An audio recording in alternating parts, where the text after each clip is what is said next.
burguesinha, burguesinha, burguesinha, burguesinha, burguesinha, burguesinha, burguesinha, burguesinha, burguesinha, burguesinha, burguesinha.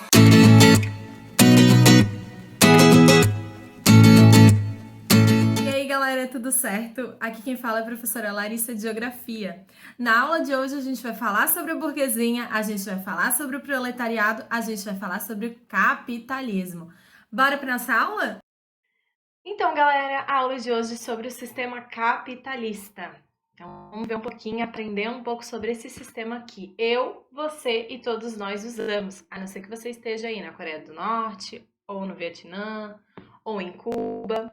E aí? Galera, esse sistema ele iniciou no fim da Idade Média, então a gente está falando lá de uma transição entre um sistema feudal, onde ele tinha como base a propriedade da terra, e também todo o poder concentrado na Igreja Católica. O que aconteceu? As pessoas então elas passaram a ter algumas trocas comerciais, onde antes não utilizavam moeda, mas sim a troca de mercadorias, e essas trocas comerciais então influenciaram para o início de um comércio. Se teve então o início de comércio, as pessoas começaram a se aglomerar mais e teve então a necessidade de produzir mais alimentos, mais roupas, mais mercadorias aí que as pessoas usavam no seu dia a dia. Isso fez então com que muitas pessoas ficassem indignados com a situação também que já existia na Idade Média, onde a riqueza era muito concentrada na Igreja Católica e na monarquia. E aconteceram então diversas revoltas camponesas. Então aí os servos, que obedeciam os seus senhores feudais, se rebelaram contra essa sociedade e então romperam com toda essa estrutura feudal que existia. Tá? E a gente tem então aí o surgimento do capitalismo, onde se inicia primeiro com o capitalismo comercial, pelo comércio, e depois então pela indústria e hoje então pelo capitalismo financeiro, aí pelos empréstimos e juros que matam a gente no dia a dia. Tá? Há também a possibilidade de mudar de classe social no capitalismo, chamou muita atenção, porque no feudalismo você nascia servo e morria servo, não tinha mudança de classe social. E além disso também a possibilidade de acumular o lucro. Então a gente tem aí a mudança de um sistema de produção artesanal, onde uma família sabia fazer, por exemplo, espadas, o seu filho sabia também fazer espadas e passava então aí de geração para geração. O que acontecia? Se eu precisasse de espada em outro local, eu tinha que buscar então daquela família que produzia espadas, ou que produzia calçados, ou que produzia vestuário. Já no sistema de produção industrial isso muda, onde hoje a gente tem toda uma reestruturação da indústria e de um outro modo de produção. Muitas das vezes uma indústria, ela produz apenas uma peça do produto final. Então hoje é muito diferente, né, no sistema capitalista do que era aí nesse período. E daí no capitalismo a gente tem duas classes sociais basicamente. A gente tem a burguesia e a gente tem o proletariado. O que é então a burguesia? A burguesia não é quando a gente ganha um dinheirinho a mais, tá? A burguesia são os donos dos meios de produção. Então, o dono de uma indústria, o dono de um grande comércio, o dono de uma fábrica, né? O dono de um banco, isso sim é a burguesia. Eu dei aí um exemplo do fundador do Walmart, onde a gente pode considerar que ele sim é um burguês. E o proletariado, então, são os trabalhadores. É eu, você, onde a gente então vende a nossa força de trabalho para o burguês, para o capitalista, e em troca disso a gente recebe então grana, o nosso salário.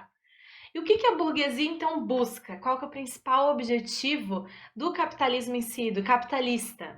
E aí? Realmente, a burguesia busca o lucro, ou o que o Marx chamava de mais-valia.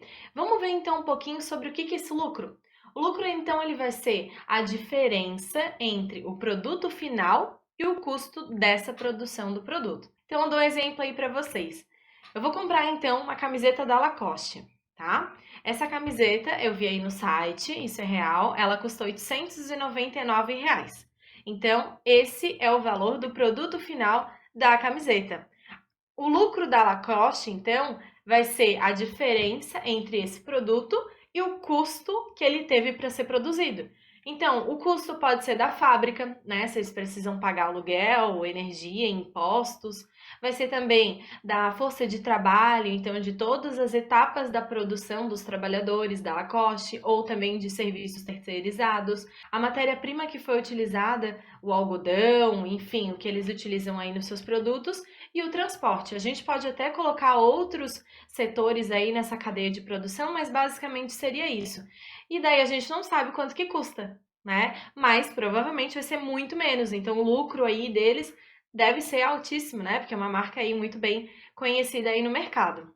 Ou seja, no final, o lucro do burguês vai ser alto quando o custo da produção é mais baixo e o produto final que ele vende é mais alto. Então, por isso que a gente tem aí empresas multinacionais buscando países em que tem salários mais baixos, matéria-prima mais baixa também. Então, tudo isso aí relacionado para que o custo da produção seja mais baixo e colocando também o preço do produto lá em cima para eles adquirirem então cada vez mais lucro. Então vamos aí para as características do capitalismo. A gente tem então no capitalismo a propriedade privada, onde as pessoas que são donas das suas propriedades e não o Estado ou o governo. A gente tem também a obtenção de lucro, que a gente já viu aí o que é. A gente também tem a acumulação do lucro. Então, quanto mais acumulação de capital, de lucro, mais poder tem, né, o capitalista, o burguês aí nessa sociedade. A gente tem também uma economia de mercado, onde a gente tem a questão da oferta e da procura. Vou dar um exemplo para vocês. Por que o diamante ele é tão caro? E aí? O diamante ele é caro porque a gente tem pouca oferta, porque a gente tem pouca quantidade dele no mundo. Se a gente fosse na praia e encontrasse diamante para tudo quanto é lugar, ele não seria tão caro assim. Então a gente tem aí uma grande procura, mas a gente tem uma baixa oferta, por isso que então a gente tem o preço dele muito alto, tá? Então isso é a economia de mercado aí relacionado à questão da oferta e da procura. No capitalismo, a gente também tem o trabalho assalariado. Então, lá no feudalismo, o servo, ele recebia os materiais para poder trabalhar, o seu local de casa, de dormitório. No capitalismo, não. O proletariado, ele recebe o seu salário. Se esse salário ele vai ser suficiente para pagar moradia, alimentação e tudo mais, isso é uma questão ainda que a gente luta a cada dia, né? E leis trabalhistas e tudo mais.